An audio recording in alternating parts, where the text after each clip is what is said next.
Рябина – главное украшение этого дефиле. Ее красные ягоды и в шляпах, и в бусах, и на платьях, и даже в прическах юных красавиц. Так воспитанники детского сада демонстрируют всю красоту этого деревца и поздравляют Рябину с ее именинами. Мама даже на работе около нее есть рябина. Мы около дома так собирали ее.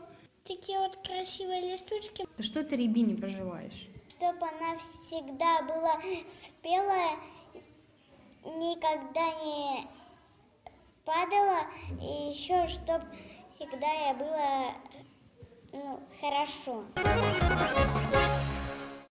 Всяк дом мне чужд, всяк храм мне пуст, и все равно, и все едино. Но если по дороге куст встает, особенно рябина.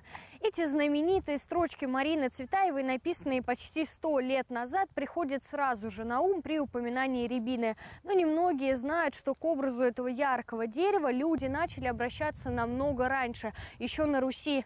Рябину всегда любили и почитали, поэтому и начали праздновать ее именины. Именины рябины или рябинник – один из старейших русских праздников. Он входит в один ряд с Днем Березы. Когда рябинник появился, точно неизвестно до сих пор. Традиционно его отмечают 23 сентября. Именно тогда рябина созревала, и на Руси собирали первые сладкие ягоды. В наше время отмечать именины этого деревца практически перестали. Возродить давнюю традицию решили в 22-м детском саду. Каждый двор, каждую деревню это дерево украшало круглый год. То есть с весны, с цветения.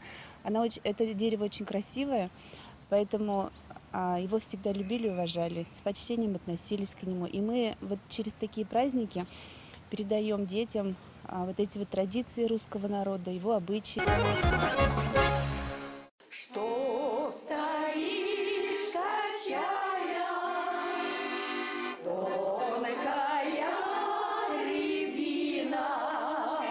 Рябина – одно из самых почитаемых деревьев у русского народа, символ счастья и мира в семье. Поэтому к празднованию подходят ответственно, с песнями, танцами, частушками и стихами. Главный атрибут праздника – рябиновые бусы. Наш народ с природой,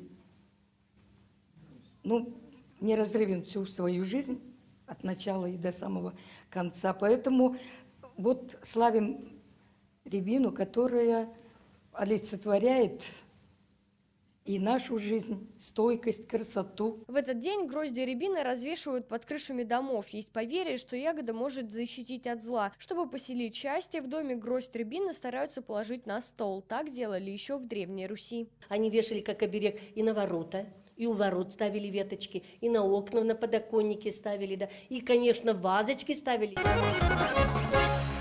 Стол на рябинник накрывают богато, и при этом все блюда из спелых красных ягод. Готовят рябиновое варенье, компоты и настойки.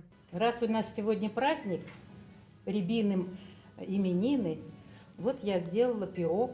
Какие именины без пирога? Сегодня начинка, конечно же, рябиновая. А для более сладкого вкуса хозяйки часто добавляют яблоки. Вот подробный рецепт. В миску разбить яйца, добавить сахар, соль, кефир, масло и муку. Готовое тесто залить в форму. Для начинки яблоки порезать тонкими ломтиками, добавить ягоды рябины и посыпать лимонной цедрой. Пирог выпекать при 180 градусах 45 минут. Вкус он такой и кисленький, и чуть-чуть с горчиночкой, но очень такой вкусный, очень уж. Вот попробуйте.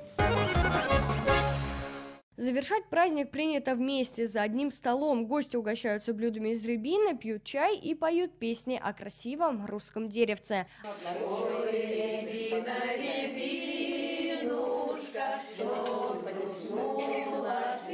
Алена Струминская, Александр Лихачев, ТНВ, Нижнекамск.